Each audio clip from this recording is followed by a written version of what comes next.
Today we're going to be talking about the new Robert Downey Jr. film, Dolittle. So let's get started.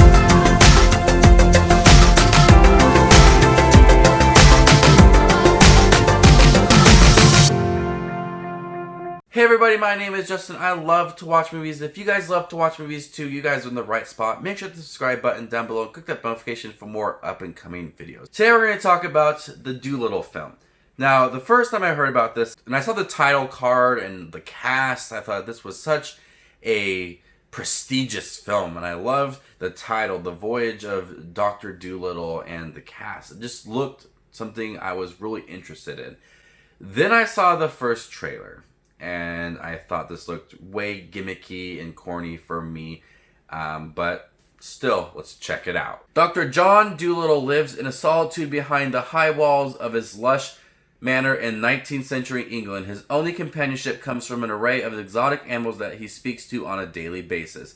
But when young Queen Victoria becomes gravely ill, the eccentric doctor and his furry friends embark on an epic adventure to a mystical island to find the cure. I appreciate films that Robert Downey Jr. is in. He has come a long way in Hollywood, and I support the guy in any movie he is in because of what he has overcome. I think that his role in the Marvel films are really great, and I was excited to see him in something post-Avengers now. And while I think that he was decent in the movie, I don't think it is one of his best movies. And I don't think it is one of the best movies I've ever seen either. Dolittle is easily such a corny, just unfunny film that I found to be not very entertaining. Despite such a great cast, Robert Downey Jr. as the human Dolittle, and such a great voice cast with Kumail Nanjiani, Tom Holland, John Cena. We also have Craig Robinson, Emma Thompson. We have so many people within this movie, and they just could not bring an entertaining movie to theaters. There is so many just absurd jokes about animals and farting, and the way that this movie looks, it seems like it would not be that kind of film.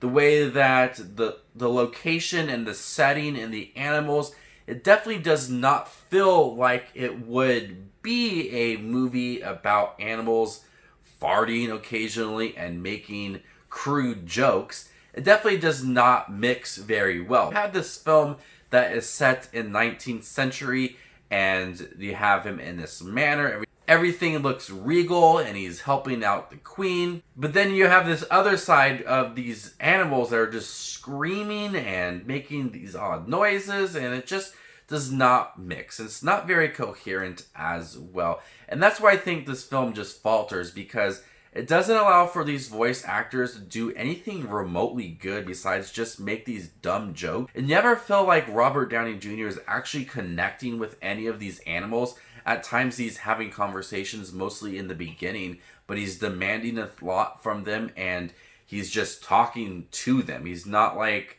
having conversations or connecting with any of these animals. And the CGI, first off, kind of just threw me off for these animals. When you had the other Dolittle films, even the spin-offs with Maya Dolittle, had real animals, and it honestly felt realistic that someone could talk to animals. Here you never believed that he actually had a connection with any of these animals. The film did have a fun sense of adventure, but honestly it did take its time to get started. You had the introduction of this young boy who went to have this squirrel taken care of by Dolittle, and this young girl who was sending a message to Dolittle, so then you got to experience part of his manor and all of the animals, and then Queen Victoria and the animals there, and then the story started. And by the time when the story got started, you kind of lost interest in everything that is happening, and when the fun adventure starts, you're just kind of checked out.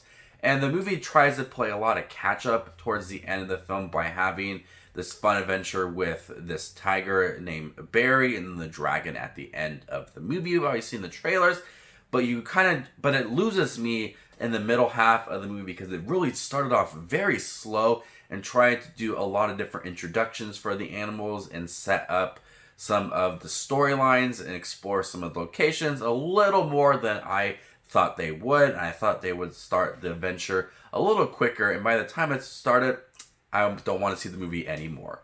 Dolittle was a film that I wanted a lot more from. It's not a terrible film, but it's not a film that I found to be enjoyable. It is a film that I think has a waste of talent, a waste of CGI, and a waste of a good story.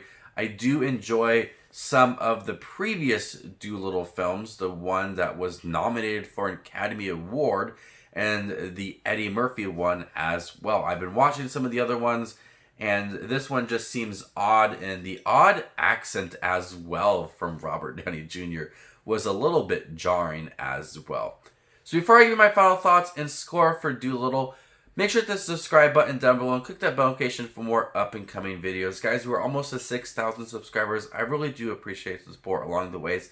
It really means a lot to me. So Dolittle, I mean, I wanted a lot more. I think when I heard this movie and the original title and the voice cast, I was really on board with it, and that it wasn't a January release. I think it was actually supposed to come out in March, and they changed the dates. And I saw the trailer, and I thought, this is not what I expected. I expected something completely different, and what we got was such a odd, unenjoyable movie that I will easily forget throughout the year. So I'm going to go ahead and give Dolittle a C-. Thank you guys for checking my review for Dolittle. Have you guys seen it? What did you think about it? Let me know in the comment section down below. My name is Just Watch Movies, and you guys stay classy, YouTube.